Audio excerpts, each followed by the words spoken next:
A proposed pedestrian bridge between Lincoln Veterans Memorial Park and the state capitol has received plenty of criticism. Historic Denver says the bridge damages the historic integrity of Civic Center Park. Capitol Hill United neighbors said it's not practical or efficient. But others like teacher Maggie Shaver love the idea. She told me in an email the project allows for more Coloradans to feel safe in this revitalized space with or without a disability. And others feel the idea is a great example of public and private partnership to celebrate Colorado's 150th anniversary. I think epitomizes our state and brings together lots of different history and culture, and I think the bridge really ties it all together. But the $28.5 million price tag for the project has become the main sticking point for some. Tonight, you'll hear from a Colorado state rep about those concerns, and I pressed the governor for answers.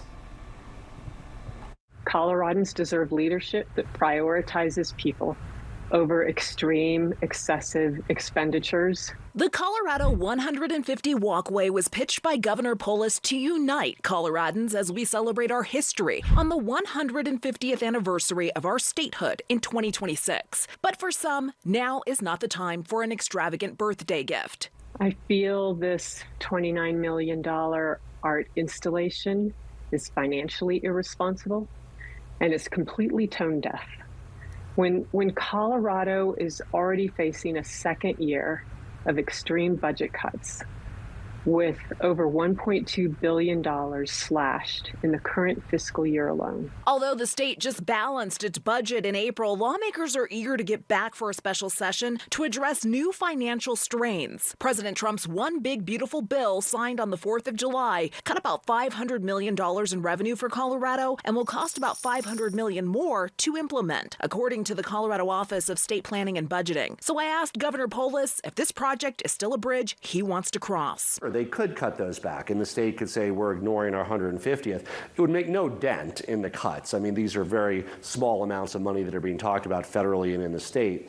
But at the same time, I think there's a lot of Coloradans and a lot of Americans who say, hey, we have pride in being 150 years Colorado, 250 years United States. We want to be able to celebrate and tell that story. Do you believe that the state has $28.5 million to spend on this pedestrian bridge project right now? Absolutely not. And that's why the request is for $8 million. The rest would have to be fundraised, come from private funders. Some lawmakers have taken issue with that $8 million leftover American Rescue Plan Act funding meant to provide pandemic relief. Is that true?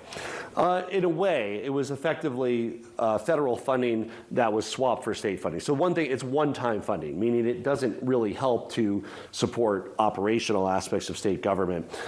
It could be used for other projects around the state, infrastructure. It could help, build something in another part of the state. Representative Story has other ideas on how that money should have been reallocated. I'm sorry, but that $8 million could be used to help keep some people on Medicaid that would not otherwise be able to hold on to their Medicaid to provide them health care.